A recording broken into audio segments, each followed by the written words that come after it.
Well, good afternoon, Terry. Good afternoon to you. Thank you for inviting me down to your magnificent studio, your live studio, and your wonderful factory, And I'll turn my phone off. the world famous factory. Can you take it? It's from Emma.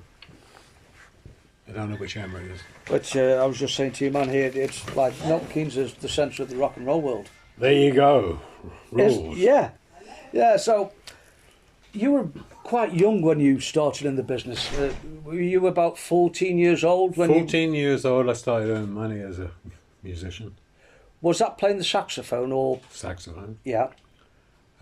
16, I went pro. That's before we had any shops or anything. I went pro with a band called the Flintstones.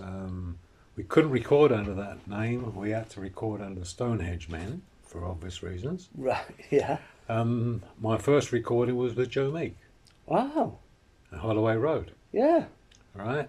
For me, he was a genius because he could imagine a sound and make it mechanically. Right. Yeah. Okay. Okay. Yeah. I say I was 16, but I was playing most of the lead solos for the first band I went into and the second band, which was the Flea Wreckers. When I played at the Holloway place, I had to record in the bathroom, and he put different levels of water in the bath to get this reverb type sound he wanted on my sax. Wow. Okay. The bass player, because then it was much more soft with felt plex and things like that, Yeah. and he wanted something more than that. So he turned up with a matchbox, rubber band, and a paperclip, and the bass player had to click in time with his bass notes. So he got a click sound on the bass. Using a matchbox or not? Yeah. No, that's fascinating. He was a genius. He was I was going to say, wonderful. how would somebody think up that that would work? As I said, he's a genius. I can't believe working with him was so. I was so impressed. I would say I was only 16 when I recorded. How old him. was Joe at that time?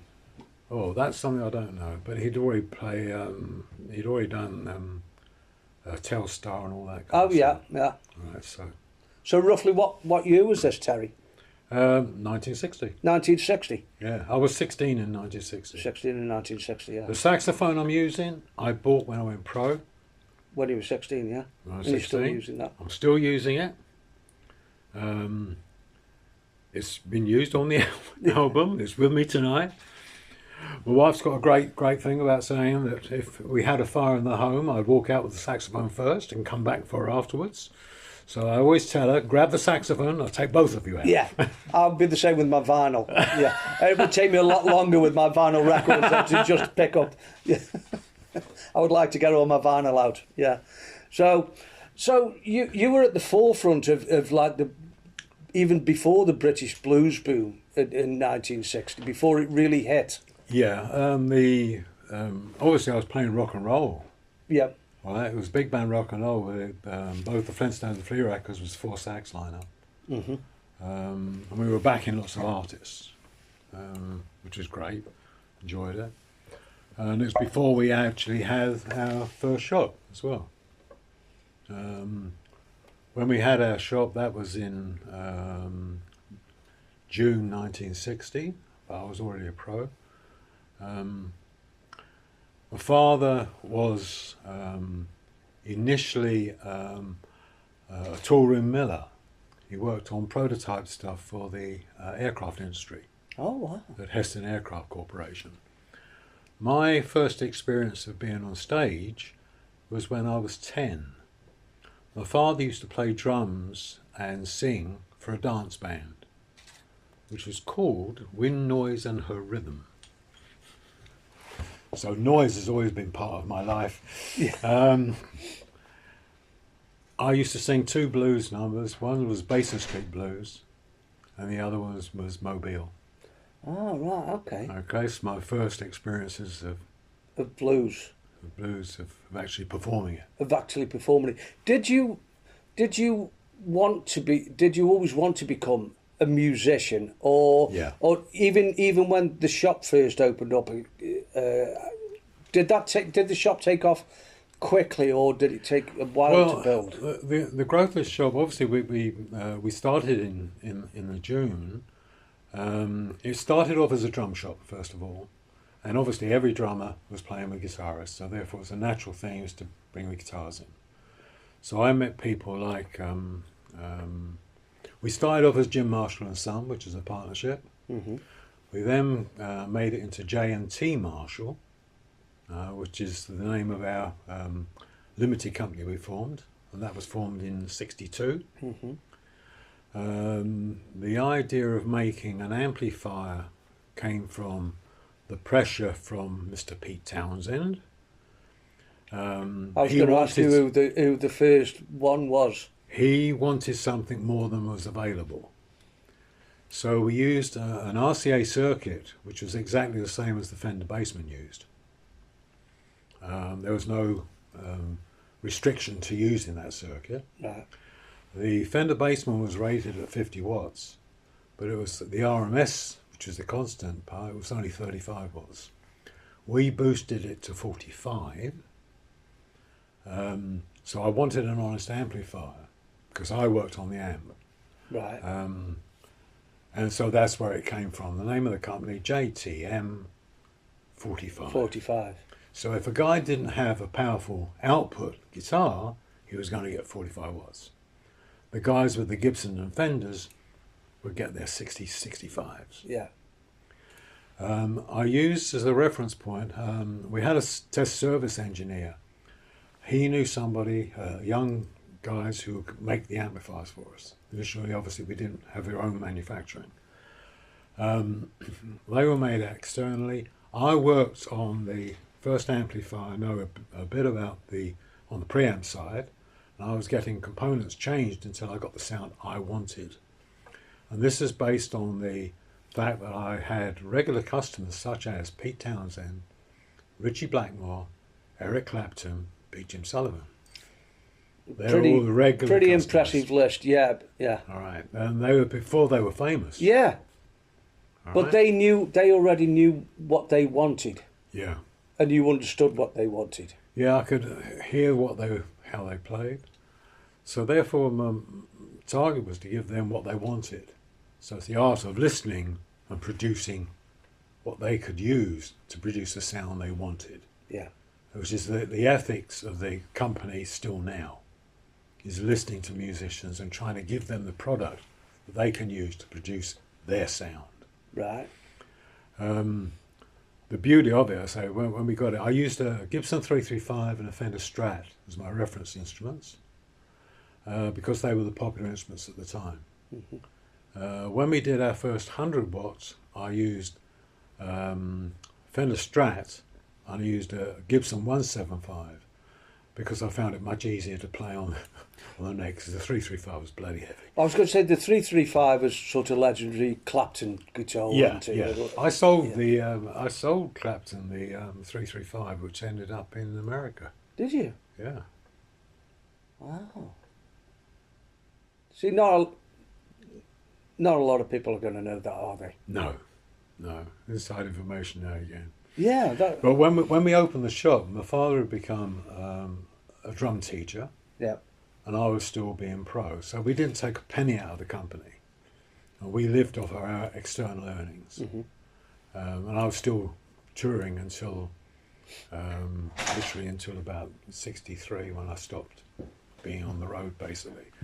And then I was in a club band called the Night Sounds. I was playing in London clubs.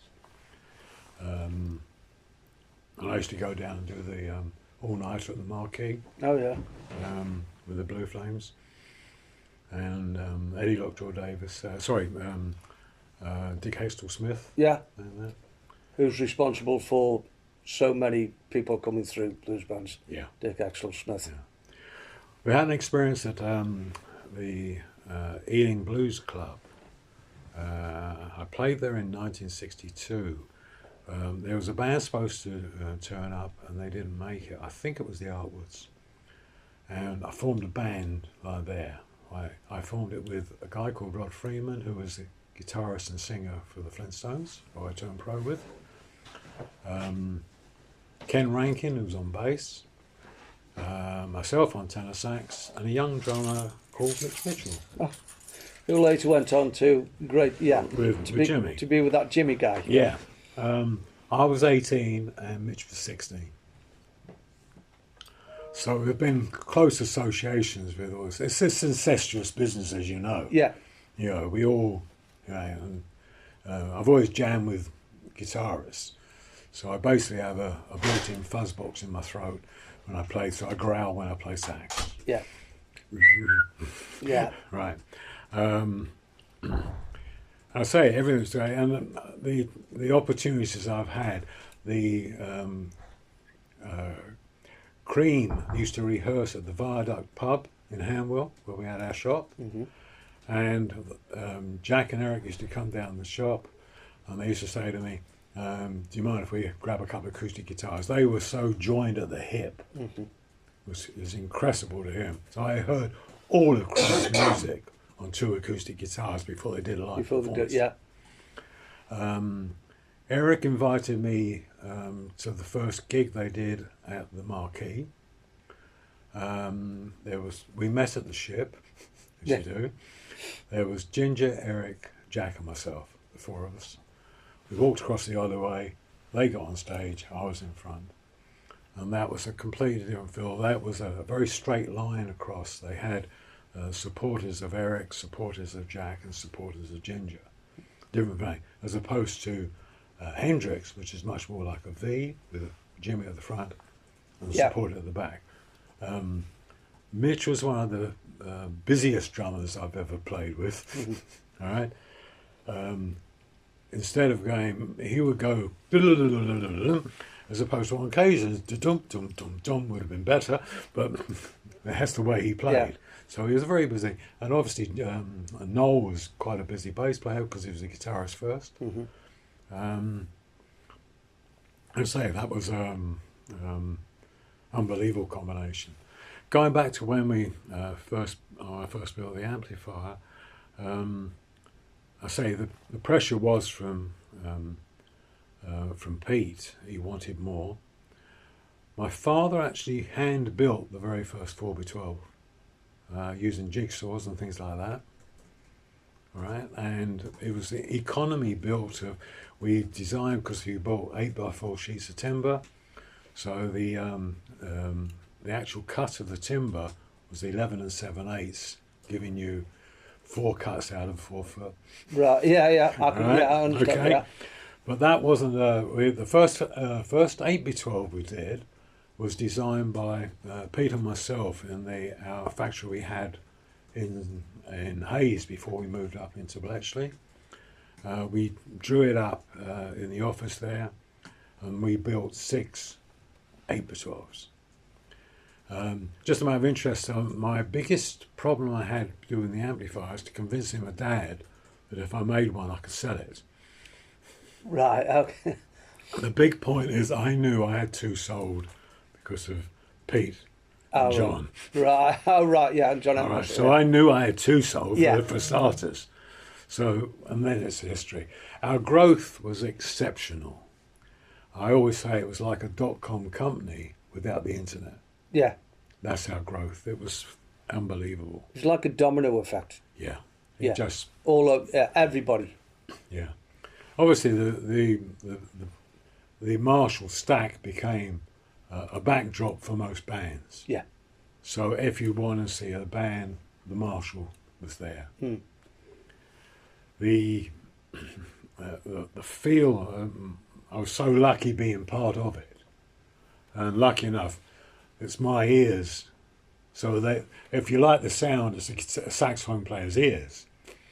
If you feel that it's too loud, it's Pete's problem. It's not Pete's mine. fault. Yeah. It's Pete's fault. If you get deaf, it's not mine. It's down to him.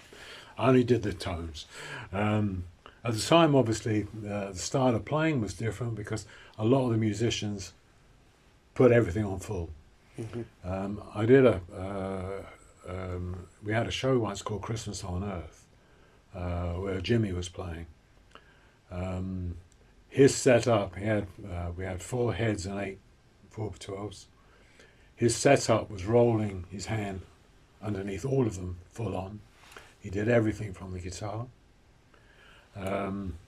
Halfway through the show, their sound check, they were still building the second stage there. And they had a union meeting because they were going to walk out. So I had to tell him, that's it, practice session over. He wasn't exactly happy. Later on, I was standing behind the stacks he had, and there was a gap in the middle. He looked at me, smiled, and threw the guitar at the cabs. Well, lucky enough, I had senses of humour, and I was much stronger then because it did rock them a bit. Yeah. But that's the way it is. And I can also remember that when Jimmy first came out, there was a private gig in London. I think it was at the Bag of Nails. I was just going to say, I think that was, I've read, I like to do a lot of research, and I think it was the Bag of Nails, Right. where I think was McCartney there, I think. Did his guitar go out of tune or something? Yeah, I got on stage and blew with Jimmy. Because Mitch invited me down. Yeah. What was that experience like being with, what, you read a lot about Jimi Hendrix and how he sort of blew people away. Was it like, who the hell is this guy? Where the hell has he come from? Or had you seen people like him? Had you been around people like him? To a certain degree, yes. He had so much emotion. Mm.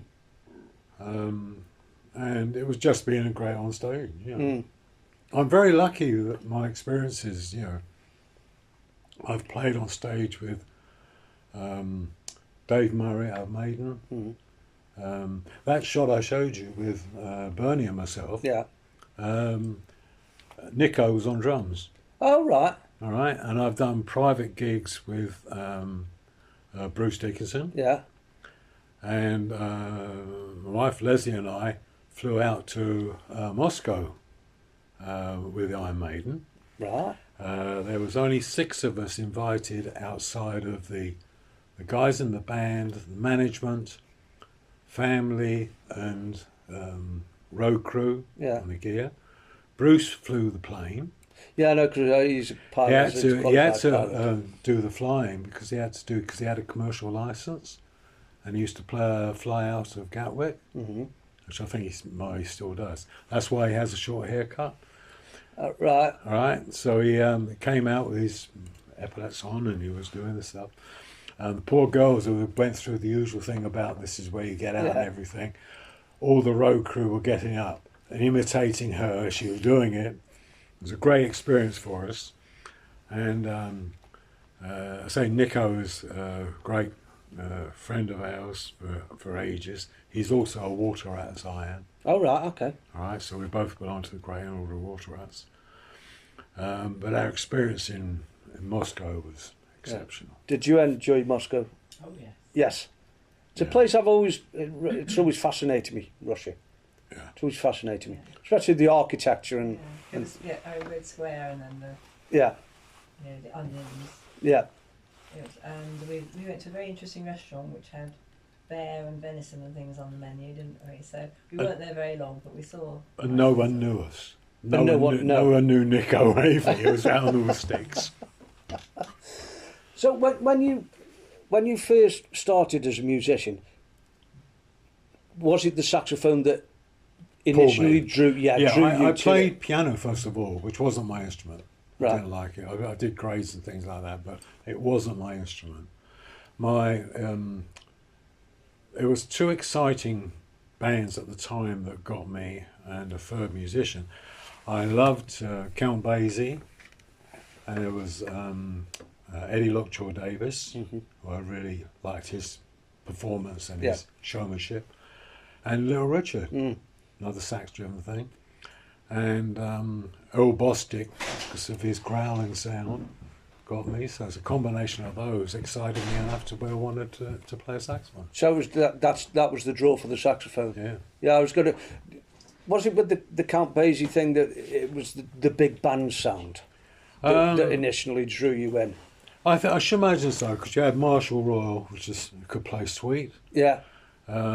Obviously, most of my jamming has been with guitarists, but the tenor sax, I can go to two extremes. Right. I can play sweet on it and aggressive. I lose the alto because the alto is saying a similar frequency to a guitar. All right. Okay. And I've got to be contrasting. Yeah. So the tenor sax does me Yeah. quite right across the board. Were you self-taught on the sax? No, I originally went to the same teacher that Johnny Dankworth went to. Wow. All right, but I was taught first of all clarinet, which I wanted to play saxophone. I was told you have to learn clarinet first, which was not necessarily the case because they're two different animals. It's like saying I want to play trumpet, and you have to play trombone first. Yeah. You know, you're playing bland, but they're different animals. Yeah. Same sort of mouthpiece, but different animals. Yeah. Totally different Yeah. in the Yeah. approach. Yeah. Yeah. Okay, so I then went to. I've had about 3 teachers I went to learn different areas of the music. The second teacher I went taught me much more of the jazz side and phraseology and syncopation. Mm-hmm. I then went to a guy called Jack Dawkes, who used to be in the Squadronaires. Mm-hmm. Okay, he took me to a different area. He blended all the stuff I was getting, and then I started jamming with guitarists, and then I knew I had a battle because they had fuzz boxes, so I had to play much louder. Right. Okay. I had to give my all. Yeah. Was that? But did you feel as though that was a competition? Yeah. Yeah. Did you relish that competition? Yes. Yeah. Yes, I enjoyed it. My first, I had a great experience. The first time I met up with a guy called Jules Fothergill out of Northside. Yeah. Right. When I first got on the stage with him, we just gelled. We were both listeners, and we had a musical conversation, and it was just like we were brothers, and we'd always done it. Yeah. And I remember his wife, who was the front singer there, Lorna. She said she could have sit down and just heard us. She didn't want to get back on stage because we really gelled. Now that's a great compliment. It's a great compliment. But I have the same thing when I go on stage with the guys on here. Everybody on the album I've appeared on stage with. Yeah. I've jammed with them. Mm-hmm. And most of them have got an open thing. If I turn up at any one of their gigs, they always said to me, bring your sax. Yeah. You're invited on. So I have an open invitation, which makes me nervous.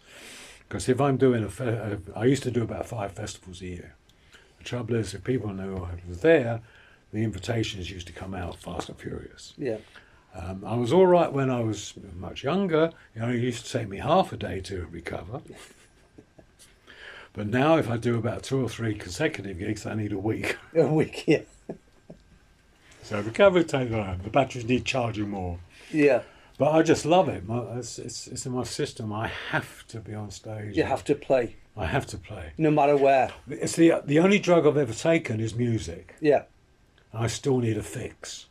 Yeah. I'm the same.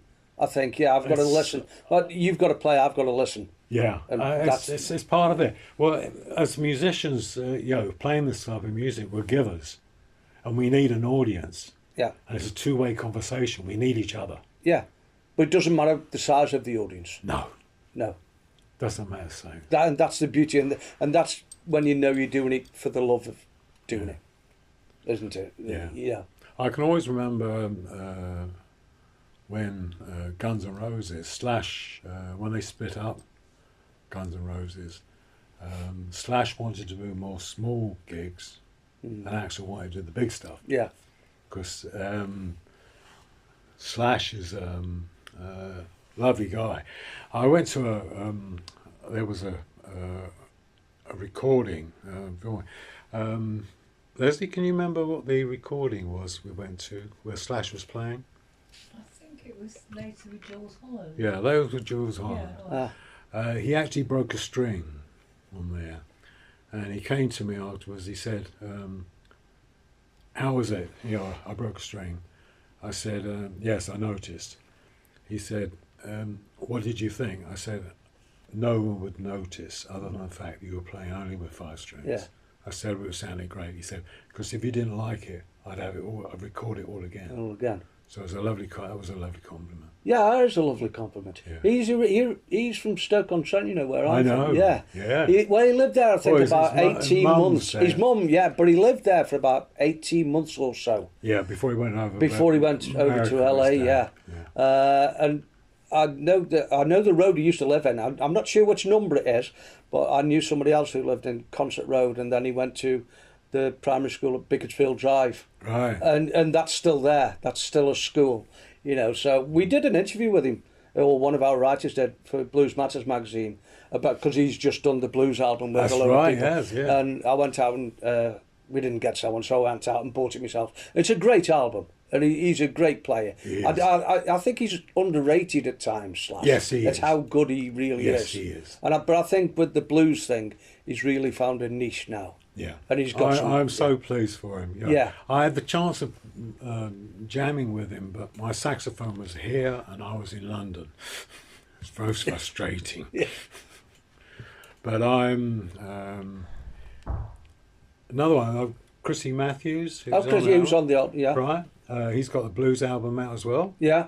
I'm on that as well. Oh, are you on that as well? Yeah. Yeah. It's incestuous, this business. Yeah, right? I didn't review that. One of our other writers reviewed that one. Yeah. I have to pass them out sometime. Yeah. No, I like that one. I can't be too picky. You know, I've got to pass them out. I can't keep all the best stuff to myself.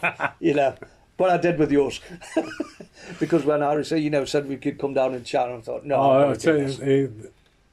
what we did here, as I was saying, the photograph you see, it's in the live, in the round. Yeah.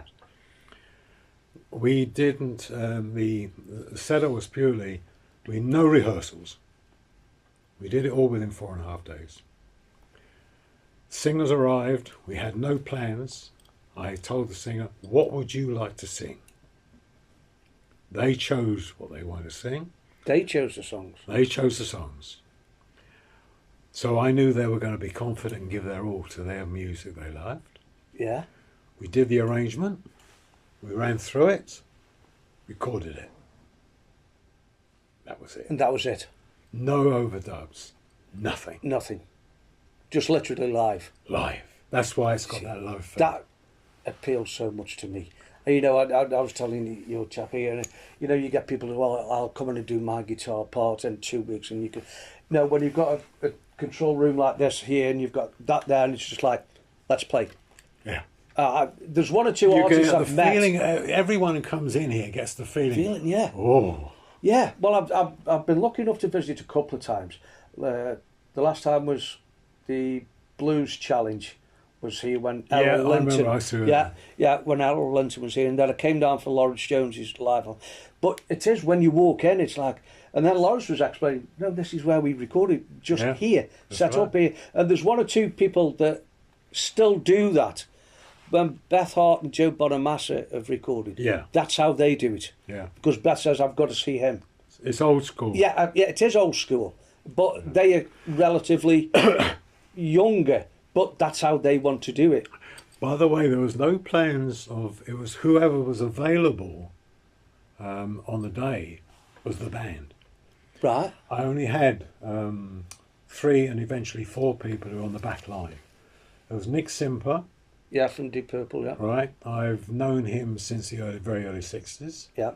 In fact, actually, Richie Blackmore phoned me up and said, do you know a bass player for me to form a band?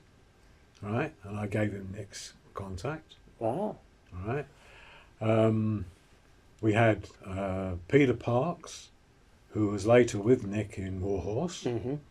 and I had a teacher, session drummer, and wonderful, really laid-back guy called Paul Gordon Wright, or Gordon White, on drums, and later Kev Hickman Yeah. joined in. I know Kev quite well. Yeah, I Right. know Kev. Kev did his usual thing. Do you mind if I do a couple of numbers as well? So, yeah, had to be, because I've known Kev for a long time. Yeah. and he's also local. Yeah, and I saw him a few weeks ago in London for the Brave Rival album Yeah. launch with Deborah Bonham, and he was there in the audience, so I had a chat with Kev then. He's a nice guy. Lovely guy. Yeah, and he was on the Mediterranean Blues cruise that we went on last year Right. with Alice Armstrong Yes. and Matt and all them. I say the band was I took the 3 residency, later 4 resident musicians, and everyone whoever turned up was the band. Right, yeah. All right, no This- yeah. rehearsals, so it's straight in. So it was a different band all the time. Paul Long came in. Paul, on yeah. keyboards. Oh, obviously, no, I've known Right, Paul he's for on years. a few of the tracks. Yeah, And it's such a joy, obviously, because Karis Matthews heard the track she loved. I've got What You Need from Yeah. Alice. She played it on her show, yeah, I know she did. Yeah. and she gave a lovely talk about the setup. And she later contacted Harris, saying she wanted to interview me on BBC Two. So I've got that organised for this coming Monday. I should be definitely listening So to that, yeah. I'm going up there. We're doing the recording on the Monday. I think it comes out the following. Oh, the following Monday, yeah, okay. Right? So it comes out one week, and then it's And then the week, yeah, and then the week after, yeah. okay. And Karis is lovely. yeah. Yeah, she is nice. yeah, I've been lucky enough to meet her a couple of times, and yeah, yeah, she's great. She's got a great knowledge as well. She's very laid back and you Yeah. know not overpowering or she's great. So, why did it take so long for an album, or was it? Were you too busy with the amps, or I have a very, very busy life. yeah, My wife does oil painting, all right, and I support her on that area. And our lives are full up to there. yeah, The actual suggestion of doing an album was from Steve Tannett. from Steve Tannett. oh right, okay, Steve said, "We've got to get you to do an album." Because I've been on lots of other albums yeah, and lots of recordings all my life and session work when I Yeah. was young. And the idea came, and I said, "Okay, well, I want to do it with all the guys I've played on stage with, all my friends." hmm That's why it became Jerry Martin and Friends, and I Live the Blues. So it was a natural progression. yeah, We recorded it literally a year ago. hmm And I say the response I've had from everybody has been fantastic. It sounds so live, yeah, which is what I wanted. I was keen. I didn't like that over-rehearsed feel. no, I want it to be something like you were at a gig. yeah. That's how it sounded to me. I mean, I I've reviewed got it for it. Blues Matters, and that's how it sounded to me. As though, I know I had to listen to it on a download, but it felt as though I was here. Yeah. And that's what I'm sure that the vinyl will be. It Yeah. will feel as though I'm in here. Yeah. Well, we had it mastered at Abbey Road, Oh, yeah, all right, by Christian. yeah. Christian did the mastering. So, yeah, they've churned out a few albums on the Abbey Road. Yeah, yeah. And Christian's not bad. He's done a few people. Yeah, but that's nice. How he said, when I saw who was on the album, and I know pretty much most of them, or I've met them, or Yeah. chatted to them, or I've interviewed 2 or 3 of them. So I'm thinking, yeah, because you could have been searching for 18 months to get, well, can I get this player? So why not call your friends in? Because you know they're just going to turn up, don't you? And I knew what you haven't they got could do. all that hassle of I knew exactly what they could do. yeah, and they knew what you could do. Yeah. So that's what It makes, was a natural thing. It was every piece was a jam. yeah, And that's why I've got that live feel, which is what I was after. I listen to things and I think they're too manufactured. mm, But part of my life has been so good. I'm a companion of Paul McCartney's score. yeah, All right, he made me a companion. I had to wear those floppy hats and the gown to have it done. oh right, yeah, All right. Paul was there in a whistle and flute, but he did wear trainers. He wasn't totally there. He can do And- what he wants, though, I but- suppose. Leslie and I nearly had a bit of an argument on that because I can't work from a script. I improvise, Yeah. even with speeches. And I had a few minutes to do, and Leslie was worried about I was going on too long. I did extend it slightly, but slightly, but it was totally off the cuff. That's usually the best. Yeah. I try and do that myself if I have to do a speech, and then somebody goes, "You went on a little bit too long." But once you get into it, you think, "No, I just want to say that," I know. But then you know it's not rehearsed, and that it just comes. What you mean to say from just the comes heart, out. yeah. Yeah, it does. Well, we did a PRS show in London, and Leslie sat next to George, Oh, Sir George, yes. That was a the privilege. Beatles Yeah, machine, yeah. right? That's a gent. Mm. Total gentleman. He's George on a Harrison. table. No, the recording, George. Oh, George Martin. George Martin. George Martin, yeah, sorry. Okay. Yeah. And incredible. So I didn't. We were receiving an award. That's why I was there. Yeah. I didn't realise they wanted me to have a speech. So I was in full throttle. Yeah. And the speech, I actually got some laughs and I got a bit of applause. When we first went into Germany, we couldn't use the name Marshall because it was registered over there. Right. So we thought, okay, we'll change it into German. But that worked out, this is where I got the laugh from. We changed it from Marshall, and the only German word that fit it was Führer. So I thought to myself, better not we do that. So we left it there. So we called the amplifiers over there Big M. Right, okay. Okay, and later we bought the company and then sold it back to them, and we kept the name. And you kept the name. Yeah.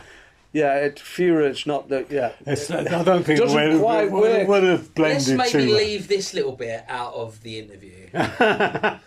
Are you sure? Otherwise, I'll get told off. So I won't mention Führer. Just I'll It's not- between us then. That's just between, that's our little secret. Our Terry. little secret. Yeah, As Redact John, that as part. John Cleese would have said, don't mention the war. yeah, total Basil 40. I mentioned it once and I think I got away with it. Does that mean there's? I didn't actually know. Does that mean there's some German Big M amps kicking about or something? Yes. I'm gonna have to get that and find one then. Get you to sign it. Keep it in my house. Yeah. Threaten to plug it in front of my Keep it wife. secret. I also formed a company once. We produced an amplifier called Thor. Oh really? That's mine. Wow. So what? You're getting all the secret nuggets here. All the secrets, yeah. 5 minutes. Okay, yeah. So all the Marshall amps are produced here. Yeah. And shipped out to how many countries? All of the professional side of it. Yeah. We have everything shipped out here for the heavier duty ones. The first time we have a launch now of that model, which is Studio, which is a JTM. Yeah. When I was first demonstrated that, my first remarks was, "That's my sound." And it was incredible. That's 20 watts, more variable, but it's my sound. Right. Everything recorded on the album was through JTM. Right, okay. All right, this particular model, where it's been the stack or the combo. Incredible thing, I say. And you'll see it. Normally I get on stage, and because so many people do not play Marshall, which I want the blues business back in my life, Yes. all right, I usually get on stage, and the only Marshall on stage is me. Yeah. Right, okay. All right? Yeah. And we started in the blues. That Yeah. was our sort of Yeah. heritage, and I'm very keen to get back on it. So it was a natural thing for me to want to do this and promote the blues. Yeah. I Well, there's no s- better way than with a blues album. As you know, I sponsor the Young Blues Yeah. Guitarist of the Year, which is now the Young Musician of the Year. And my wife and I sponsor at Hanwell Hootie, the youth stage. Yeah. All right? We do that personally Yeah. because I'm interested in the youth because they're our future. You're giving something back. Give me something back Yeah. to the people who need it. Yeah. And because younger people do need help in this day, Yeah. in this day and age. They I'm do. very keen on it. There was a young band that played on the the Ealing Blues Festival, called Bluesed, and I'm very keen to help them. Leslie and I made a donation to them because it's a non-charitable thing and they don't get any sponsorship. So we sent them some money to keep them going. But the young band, they appeared on the main stage along with myself and Sons of Cream. Yeah, I've seen them a couple of times. I've met all the guys. Yeah, Yeah. Well, it's interesting with Sons of Cream. Nick Stimper couldn't make the gig, so Malcolm Yeah, took that part. yeah, And the interesting thing is because I knew their dads. yeah, Right, so we shared the same green tent, if I may, rather than a green room, yeah. to get ready and everything. And I've played on stage with Malcolm as well, so it was a Yeah, natural yeah. thing to get him on board. And I say the warmth we have, the young band, the bass player who sang was only 15. They had twin guitarists playing different styles, but they're only 13, Wow. and the drummer was 12. Oh goodness. And I'm very keen to get them Yeah. in here, Oh God, yeah, all right? Because that's part of what I'm about. yeah. I mean, yeah, exactly. You want to bring on the youth and keep this going. Yeah, And it is hard for people out there to get a record deal or to get noticed. That's what we try and do with Blues Matters magazine. You know, somebody go, oh, I've just had this. Can you, would you review it? Even if they've got no money for having it, it doesn't matter. Yeah, we'll review it, and then somebody might go, oh, I quite like that. yeah, That's what we do. that's it. You know, or sometimes they say, well, it's not quite for me, but somebody else might really like it. Yeah. So I'd never give a stinking review. Found it. Ah, Looks great. yeah. So you can never give a poor review on an album. That's easy to do. Yeah. You know, you always find something I'll end up. good to say about it because just because you Fish me out. don't immediately get it doesn't mean that somebody else won't, and it's somebody else's body of work that they put their life into. So you try and give them a step up. By the way, the sales today, the profits and stuff like that, that's going to the Grand Order of Waterettes. Oh, okay. Very good. So another worthy cause. Yeah. Yeah. Two very short last questions. Mm-hmm. What was the first record you heard that made you think, I would like to possibly do that? Or as the album? Or No, the- as in when you were growing up and you first started as a musician. I suppose because I was, I heard people like Count Basie Yeah. live when I was, very young. And listening to, the inspiration was listening to people like Little Richard. My dad was a drum teacher, Mm. right? So I used to go in and play drums Yeah. with the tracks and people I liked. Ah, so there's always been music. As in me, Yeah, right? So it's a natural progression. yeah, And I say, from first experiences of singing on stage when I was 10, yeah, right? So I was weaned on it, yeah.